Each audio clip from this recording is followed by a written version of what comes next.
तो इसका तीसरा पार्ट जो हमारे सामने आता है वो आता है एसेप्टिक एरिया, जो कि डेफिनेटली स्टीराइल होना चाहिए। एसेप्टिक एरिया के और स्टीराइल रखने के लिए की ज़रूरत, एसेप्टिक एरिया की ज़रूरत इसलिए है बिकॉज़ ये वो एरिया है जहाँ पे आपका प्रोडक्ट जो है वो आपकी कंपाउंडिंग के एरिया से निकल के और आपकी फिलिंग एरिया के अंदर आता है। और फिलिंग एरिया बेसिकली वहाँ पे कुछ टाइम के लिए जो प्रोडक्ट है जब वो फिल होता है एम्प्यूल के अंदर या वाइल के अंदर, तो वो इन कांटेक्ट आता है विद द एटमॉस्फेयर। तो इन दैट केस उस एरिया का स्टीराइल होना बहुत ज़्यादा ज़रूरी है। सो इसकी कंस्ट्रक्शन कुछ ऐसे की जाती है कि मिनिमल माइक्रोबियल और माइक्रोबियल कंटेंट इसके अंदर ग्रो कर सके, और साथ ही साथ जो पार्टिकुलेट मैटर है वो इसके अंदर कम से कम जो है वो रहे। अगर वो वहाँ पे उसमें ऐसे पोर्स होंगे या वहाँ पे ऐसे स्पेसिस होंगे या कॉर्नर्स बने हुए होंगे, तो देर आर चांसेस के पार्टिकुलर मैटर कॉर्नर में जाके फंस जाए या उन पोर्स के अंदर जाके जो है वो फंस जाए और मॉपिंग से भी वो साफ़ ना हो। सीलिंग्स, फ्लोर्स, वॉल्स जो हैं इन सबको सील किया जाता है। इसको प्रॉपरली ऐसे मटेरियल से बनाया जाता है जिसको अगर आप वॉशिंग भी की जाए तो वो ख़राब ना हो। तो उसकी वॉशिंग की जाती है, सैनिटाइज़ किया जाता है डिसइंफेक्टेंट के साथ। कोई काउंटर्स होंगे वहाँ पे तो वो स्टेनलेस स्टील के काउंटर्स बनाए जाते हैं, और उन काउंटर के जॉइंट्स जो हैं वो ऐसे बनाए जाते हैं जिनको सील किया जाता है। राउंड जॉइंट्स होते हैं, कॉर्नर एजेस नहीं होते। ठीक है। इसके अलावा कोई लेजेस जो हैं, कोई जॉइंट्स जो हैं उनको एलिमिनेट किया जाता है। डस्ट और डर्ट जहाँ पर रुक सकती है उन कॉर्नर्स को जो है वो ख़त्म किया जाता है। इसके अलावा जो टैंक्स होते हैं इसके फिलिंग के लिए जो मटेरियल होता है उसके लिए जो टैंक्स होते हैं, अगर वो आमतौर पे इस एरिया के अंदर नहीं रखे जाते, वो कंपाउंडिंग एरिया के अंदर ही रखे जाते हैं। अगर कोई टैंक आपको यहाँ पे रखना पड़ता है तो टैंक जिस जगह पे आप प्लेस करते हैं उसको ऐसे प्लेस करते हैं कि कोई कॉर्नर ना बने। उसके पाँव जो हैं प्रॉपरली आप उनको उनको एम्बेड करते हैं फ्लोर के अंदर, और उसको कवर करते हैं, राउंड करते हैं, उसको कवर करते हैं गुलाई के साथ ताकि वहाँ पे कोई एजेस ना बने। ठीक है। और टैंक भी आगे पीछे भी सेंटर में टैंक रखेंगे कि चारों तरफ उसमें आप मूव कर सकें। अव्वल तो रखते नहीं, अगर ज़रूरत पड़े तो फिर इस तरीके से रखते हैं कि आप उसको डेली बेसिस पे क्लीन कर सकें, मॉपिंग उसकी जो है वो की जा सके। पर्सनल एंट्री जो होगी, जो पर्सनल यहाँ पे एंटर होंगे स्टीराइल एरिया के अंदर, वो थ्रू एयर लॉक्स एंटर होंगे, जिनको आमतौर पे हम लोग बफर्स कहते हैं, बफर जोन्स कहते हैं। मैंने आपको बताया भी था कि आमतौर पे 3 बफर्स जो होते हैं वो दिए जाते हैं इस रूम को, बफर ए, बी और सी। बफर ए जो है वो कॉरिडोर के बिल्कुल पास होता है। पहले आप कॉरिडोर से बफर ए में एंटर होते हैं, फिर बफर ए से बफर बी में एंटर होते हैं, बफर बी से बफर सी में एंटर होते हैं, और सी से फिर आप स्टीराइल रूम के अंदर एंटर होते हैं। तो बफर्स भी ये स्टीराइल होते हैं। स्टीराइल ओवरऑल्स दिए जाते हैं आपके जो वर्कर्स होते हैं, लेबर को स्टीराइल ओवरऑल दिए जाते हैं। स्टीराइल हैट्स दी जाती हैं, मास्क दिए जाते हैं, फुट कवर दिए जाते हैं। ये नंबर 2, जब वो स्टीराइल एरिया के अंदर चले जाते हैं तो वहाँ पे उनकी मूवमेंट को रिस्ट्रिक्ट किया जाता है। ठीक है। ऐसे नहीं है कि आप स्टीराइल एरिया के अंदर जो है फिर रहे हैं, कभी उधर जा रहे हैं कभी उधर जा रहे हैं, नहीं। आप जिस जगह पे आपको बैठाया गया है, फॉर एग्ज़ाम्पल एक बंदा है, उसने फिलिंग एरिया के ऊपर बैठना है और उसने देखना है प्रॉपर फिलिंग हो रही है ये नहीं हो रही, तो वो जब तक बैच कंप्लीट नहीं होगा वो उधर ही रहेगा। एक बंदा आगे जो है वो सीलिंग के ऊपर बैठा पर वो देख रहा है कि सीलिंग हो रही है ये नहीं हो रही, तो जब तक सीलिंग पूरा बैच कंप्लीट नहीं होता वो उधर ही रहेगा। कोई और इसके अंदर कोई काम अगर देख रहा है कोई ओवरऑल, तो वो जिस जगह पे बैठा हुआ है, जिस जगह पे खड़ा हुआ है, वो उधर ही रहेगा। और जब तक बैच कंप्लीट नहीं होता वो बाहर नहीं निकलते, और ना ही उनके लिए कोई खाने की ब्रेक होती है। ठीक है। तो ये जेहन में रखिएगा, वो सुबह जाते हैं और शाम को वापस आते हैं। ठीक है। तो इसलिए उनकी सैलरीज भी ज़्यादा होती है, उन्हें इंसेंटिव भी दिया जाता है उनको। इसके अलावा रिस्ट्रिक्टेड ड्यूरिंग फिलिंग प्रोसीजर, जो चीज़ मैंने आपको बताई है सारी फिलिंग प्रोसीजर के दौरान रिस्ट्रिक्टेड होती हैं जब फिलिंग हो रही होती है। बिकॉज एट दैट पॉइंट जब नीडल से, मैंने अगर आपको याद हो मशीन पे मैंने आपको गेज बताई थी कि नीडल की गेजेस होती हैं, तो जब नीडल से आपका मटेरियल निकलता है तो वो कुछ टाइम के लिए वो इन कांटेक्ट आता है विद द एटमॉस्फेयर। तो इसलिए ये सारा कुछ जो है उस एटमॉस्फेयर को साफ़ करने के लिए, साफ़ रखने के लिए। ठीक है जी। तो इसके अंदर हमारे पास जो है नेक्स्ट हमारे पास जो है वो इन्वायरमेंटल कंट्रोल एवेलुएशन है। जब आप लोगों ने, मैंने भी आपको बताया कि हम लोग इन्वायरमेंट को कंट्रोल करते हैं और हमें एसटीआर इन्वायरमेंट चाहिए होती है, तो उसको कंट्रोल इन्वायरमेंट है या नहीं है उसको एवेलुएट भी करना होता है हमने। तो उस एवेलुएट करने के लिए हमारे पास कुछ टेस्ट एंड प्रोसीजर्स हैं। तो वो टेस्ट और प्रोसीजर हम लोग इन्वायरमेंटल कंट्रोल एवेलुएशन के अंदर हम लोग डिस्कस करेंगे। Test are conducted to evaluate environmental control. These tests include counting viable and non-viable particles suspended in air and settling on workplace surfaces. इन टेस्ट के अंदर बेसिकली दो चीज़ें होती हैं। एक चीज़ होती है, लेकिन दो जगहों पे आप यूज़ करते हो। आप काउंट करते हो वायबल पार्टिकल्स को और नॉन वायबल पार्टिकल्स को। वायबल पार्टिकल्स वो होते हैं जो नज़र आते हैं आपको, और नॉन वायबल वो होते हैं जो आपको नज़र नहीं आते। ये भी कह सकते हैं कि वायबल पार्टिकल्स वो होते हैं जो ग्रो करते हैं, और नॉन वायबल वो होते हैं जो नॉन लिविंग होते हैं। ठीक है, तो इन पार्टिकल्स को सस्पेंडेड हों या तो एयर में, ये आपने चेक करना है कितने सस्पेंडेड हैं एयर में। और जब सस्पेंड हो गए तो ऑब्वियसली जब वो नीचे फॉल करेंगे ग्रेविटी के हिसाब से, तो वर्क प्लेस के ऊपर भी वो गिरेंगे।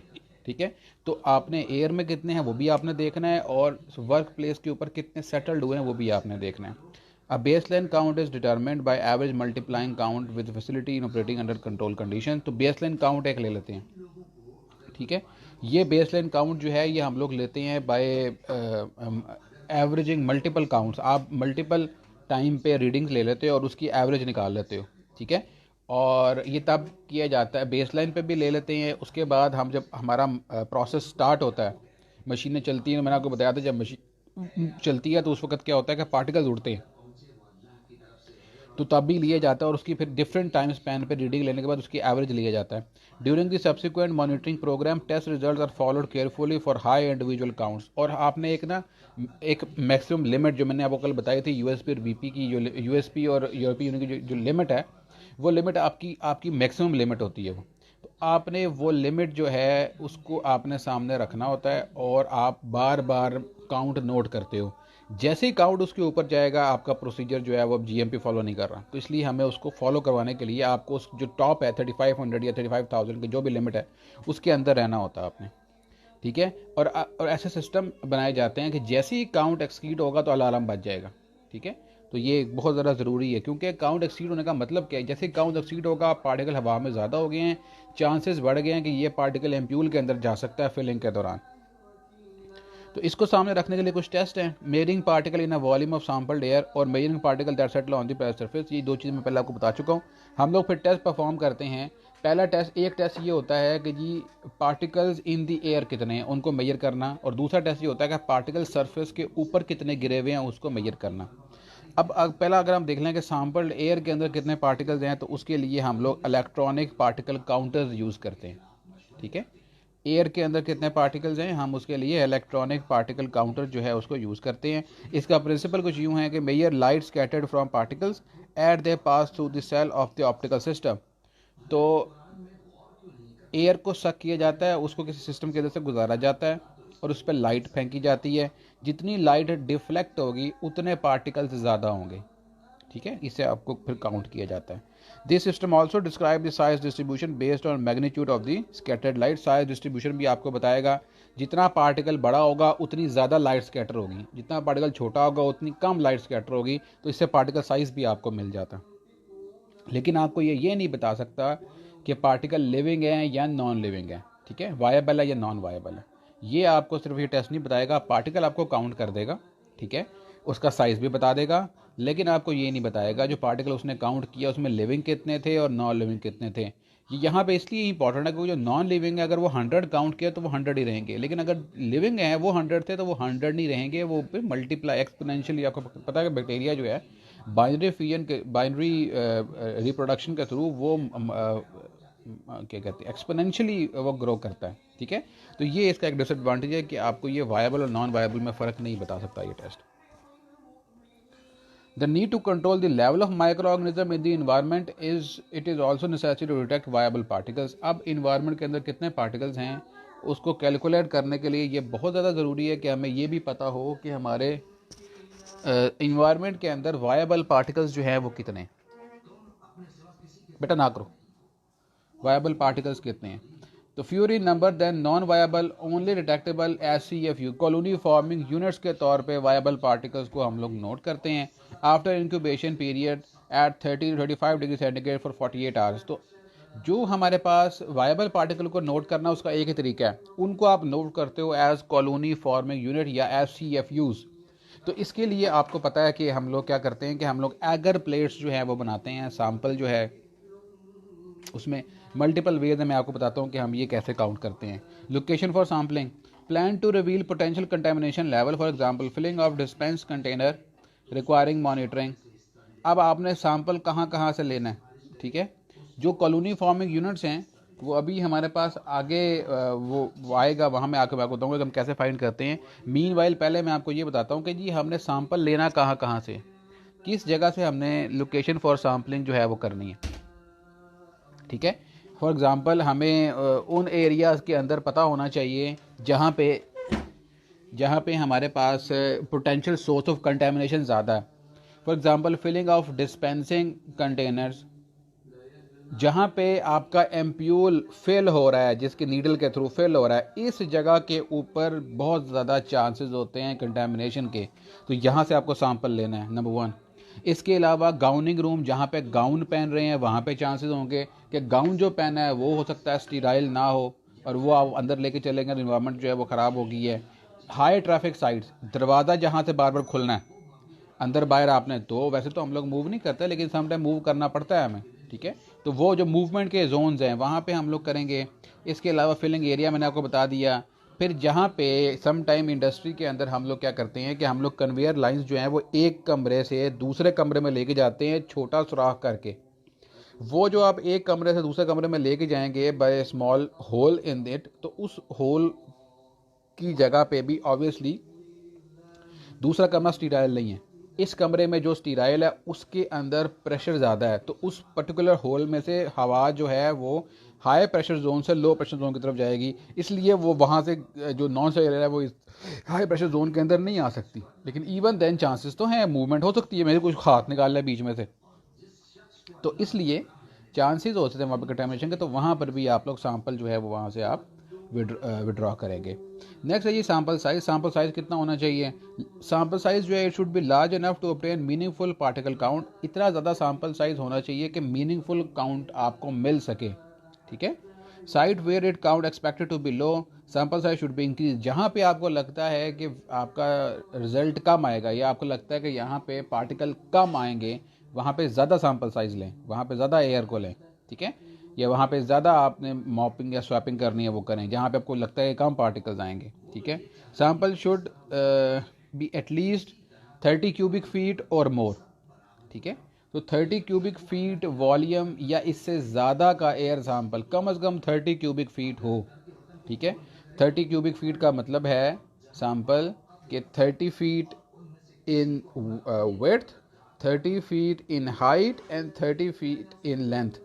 ठीक है, तो उसकी चौड़ाई, उसकी मोटाई और उसकी लंबाई वो 30 फीट होनी चाहिए, फिर ये क्यूबिक फीट बनेगा हमारे पास। ठीक है जी, तो ये है सैंपल साइज़ की कितना आपने लेना है। अब सैंपल साइज़ लेना कैसे है, इसके लिए कुछ डिवाइसेस हैं, एयर सैम्पलिंग डिवाइसेस।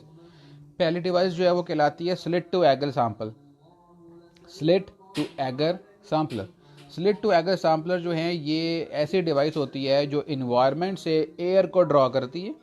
ठीक है, और उसको ड्रॉ करने के बाद थ्रू अ स्लिट उसको एगर सरफेस के ऊपर अप्लाई करती है। फॉर एग्ज़ाम्पल आप एज्यूम करें कि आपका जैसे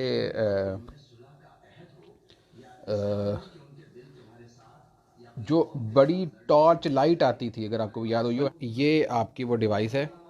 यहाँ से उसने एयर जो है वो सक करनी है, ये आपकी एगर प्लेट है। तो ये बेसिकली यूँ वो डिवाइस होगी, ऊपर से वो एयर सक करेगा, यहाँ से सक करने के बाद नीचे एगर प्लेट है, तो वो एयर एगर प्लेट के ऊपर फेंकेगा। जब वो एयर एगर प्लेट के ऊपर फेंकेगा तो एगर प्लेट पे जो पार्टिकल्स हैं वो डिपॉजिट होंगे एयर के अंदर से। एयर तो साइड से निकल जाएगी, लेकिन जो पार्टिकल होंगे वो डिपॉजिट हो जाएंगे एगर प्लेट के ऊपर। इसको कहते हैं स्लिट टू एगर सैम्पलर। इसमें जो माइक्रो पार्टिकल्स हैं, वायबल पार्टिकल्स हैं, वो अडहेयर कर जाते हैं विद द एगर, और वहाँ पे फिर वो कॉलोनी फॉर्म करते हैं, CFUs बन जाते हैं। दूसरा जो है वो सेंट्रीफ्यूगल सैम्पलर है। सेंट्रीफ्यूगल सैम्पलर जो है ये एयर को पुल करता है इनटू द सैम्पलर। अगेन ये भी एयर को पुल करता है, सैम्पलर के अंदर पुल करता है, और पुल करने के बाद जैसे आपकी ये वॉशिंग मशीन का ड्रायर जोन होता है, जब वो घूमता है तो एयर अंदर की तरफ आती है, तो इसमें भी एयर अंदर की तरफ आएगी, और स्लिट्स लगी होती हैं साइड पे, जहाँ पे आपके सुराख होते हैं उसके अंदर जहाँ से पानी निकलता है, वहाँ पे एगर प्लेट्स लगी होती हैं।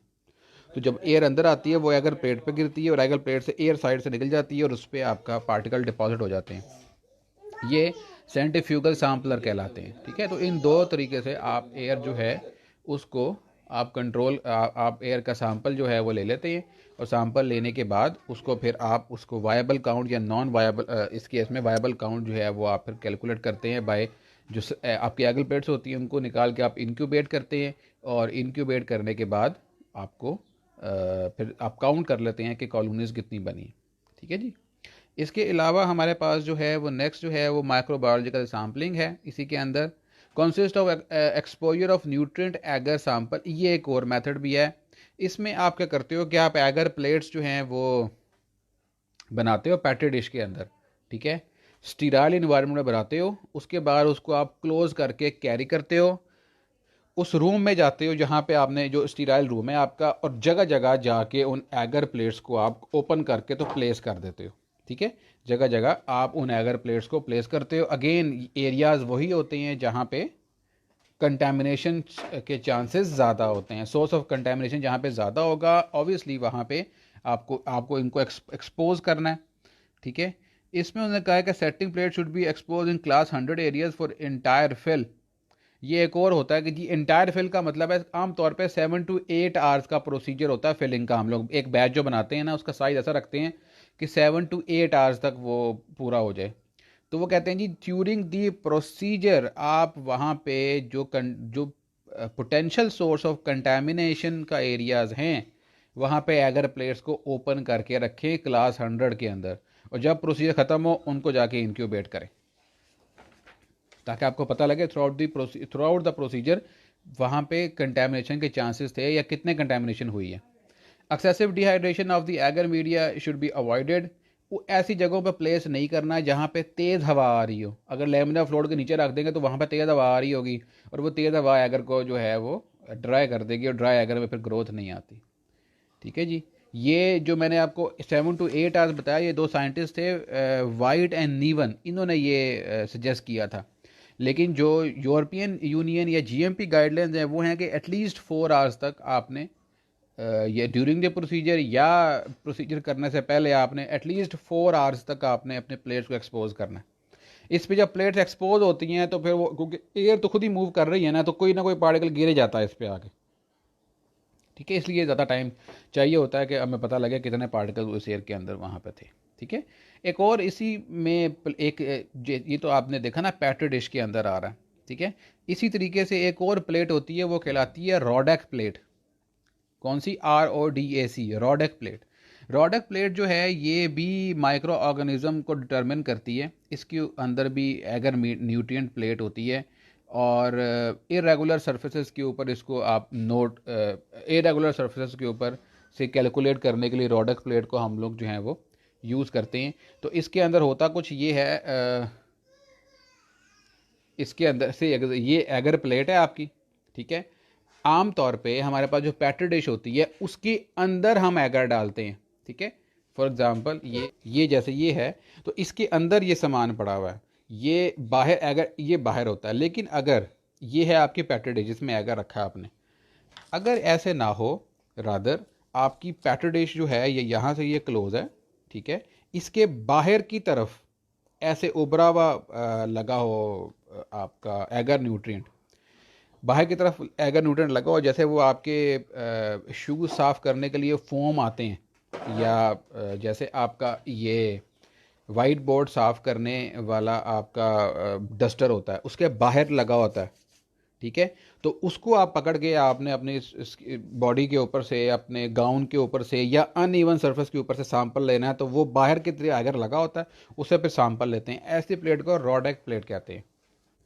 ठीक है, तो ये थी रॉडेक प्लेट जो मैंने आपको एक्सप्लेन कर दी है।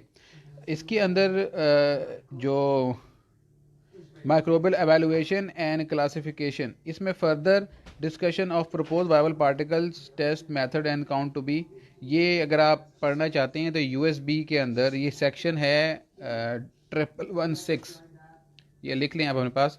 USB के अंदर सेक्शन है 1116, वहाँ से आप इसको वहाँ पे microbial evaluation and classification of clean room and other control environment जो है वो उसकी डिटेल्स गिवन है। जो अगर कोई पढ़ना चाहे तो वहाँ से आप इसको डिस्कस कर सकते हैं जाके। ठीक है जी। नेक्स्ट हमारे पास जो हैं वो रिज़ल्ट्स हैं। आपने रिज़ल्ट्स को कैसे इंटरप्रेट करना है, जब ये सारे टेस्ट कर लेंगे तो आपने रिजल्ट्स जो हैं उनको आपने निकालना है, उनको इकट्ठा करना है और आपने चेक करना है कि रीडिंग्स जो हैं वो कैसे फ्लक्चुएट हो रही हैं। बेसलाइन रीडिंग क्या थी, ड्यूरिंग द प्रोसीजर रीडिंग क्या थी और at the end of the procedure reading क्या थी, ये आपको पता होना चाहिए। और इस नॉलेज को फिर डिसेमिनेट करना है लोगों में। अगर कहीं पे काउंट ज़्यादा आया तो उनको पता होना चाहिए कि फ़लाँ बंदे के पास ज़्यादा आया बिकॉज वो खांस रहा था, वो छींक रहा था, या उसकी मूवमेंट बहुत ज़्यादा थी। ये सारी चीज़ें सामने रख के फिर आपने रिज़ल्ट जो है वो इंटरप्रेट करने होते हैं और उसको ऐड करना होता है इन दी सिस्टम, ताकि वो आइंदा के लिए वो आपको अगर को सिस्टम में रिजल्ट ख़राब आ रहे हैं तो फिर तो ऑब्वियसली आपको बैच ही चेंज करना पड़ेगा। लेकिन अगर विद इन रेंज है लेकिन वो हायर लिमिट्स के ऊपर हैं तो वो आपने उसको फिर एक्सप्लेन करना होता है। एक और इसके अंदर टेस्ट हम लोग जो कॉमनली परफॉर्म करते हैं वो कहलाता है मीडिया फिल स्टडीज़। इसको प्रोसेस सिमुलेशन टेस्टिंग भी कहते हैं।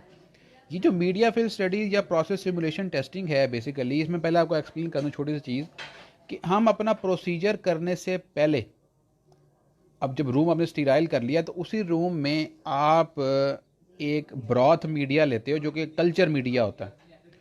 सारे प्रोसीजर से जिस तरीके से आपका प्रोडक्ट फिल होना है, पैक होना है, उसी प्रोसीजर से आप इसको गुजारते हो और एम्प्यूल में फिल करते हो। अब यहाँ पे जो अच्छी बात है वो अच्छी बात ये है इसके अंदर जो जो अच्छी बात होने की जो स्ट्रिंजेंट है कि जी वहाँ पे तो आप एंटीबायोटिक या पानी या किसी और चीज़ को फिल कर रहे हैं ना, यहाँ पे आप फिल कर रहे हैं ऐसे मीडिया को जो कि हाईली मतलब ज़बरदस्त ग्रोथ मीडियम है फॉर बैक्टीरिया। इसको फिल करते हैं और सारा प्रोसीजर रिपीट करते हैं और फिर टेस्ट करते हैं और इसकी स्टेबिलिटी लगाते हैं और ये देखते हैं क्या इसमें ग्रोथ है कि नहीं। तो ये ओवर भी ज़्यादा एक्सट्रिंजेंट टेस्टिंग हो गई है अब, ठीक है। तो इसमें करते ये हैं, it involves preparation and sterilisation of sterile trypticase soy broth. तो ट्रिप्टिकेस सोया ब्रॉथ जो कि एक ग्रोथ मीडियम है बैक्टीरिया के लिए, इसको बनाया जाता है, इसको स्टीराइल किया जाता है और इसको उस स्टीराइल एरिया के अंदर एम्प्यूल में फिल किया जाता है। मीन वो तमाम जो प्रोसेस जो आपने करना है आम प्रोडक्ट के लिए उसको साइमुलेट किया जाता है with trypticase soy broth. Filling this broth into sterile containers under conditions duplicating filling process of the product। आम तौर पे इसकी जो लॉट होती है 4750 यूनिट्स को लिया जाता है, बनाया जाता है। 4750 अगर आप एम्प्यूल फिल कर रहे हैं तो 4750 एम्प्यूल्स फिल करने के बाद, सील करने के बाद उनको इंक्यूबेट किया जाएगा 20 से 25 डिग्री सेंटीग्रेड के ऊपर, ठीक है। और 14 डेज़ के लिए 20-25 से लेके 30-35 डिग्री सेंटीग्रेड तक 14 डेज़ के लिए, और ग्रोथ ऑफ द ऑर्गेनिज्म के लिए फिर इसको चेक किया जाएगा, ठीक है जी। इसमें पेज नंबर है 820, वो वहाँ पे आपको इसकी कुछ कंसिडरेशंस हैं वो आपको मिलेंगी, वो आपने ज़रूर करनी है। अब इससे आपको पता क्या लगता है स्टडी से, if the growth occurs contamination had enter the container during processing. अगर ग्रोथ हुई है तो मतलब कंटेमिनेशन थी वहाँ पे। To pass the test at least 95% confidence not more than 0.1% of the challenge container may show growth. अगर 4750 कंटेनर्स आपने लिए थे तो नॉट मोर देन 0.1% ग्रोथ हो, तो अगर आप 4750 का 0.1 करेंगे तो 4.7 समथिंग आएगा, वो आपने देख लेना। इससे ज़्यादा के अंदर ग्रोथ नहीं आ सकती।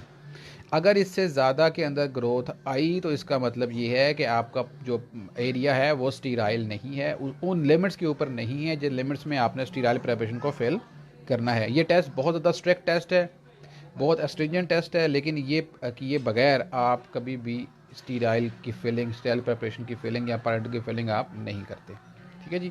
तो यहाँ तक था हमारा ये दूसरा पार्ट जो है हमारा इस चैप्टर का, जो प्रोडक्ट फैसिलिटी थी, प्रोडक्शन फैसिलिटी थी, वो कंप्लीट हो गया।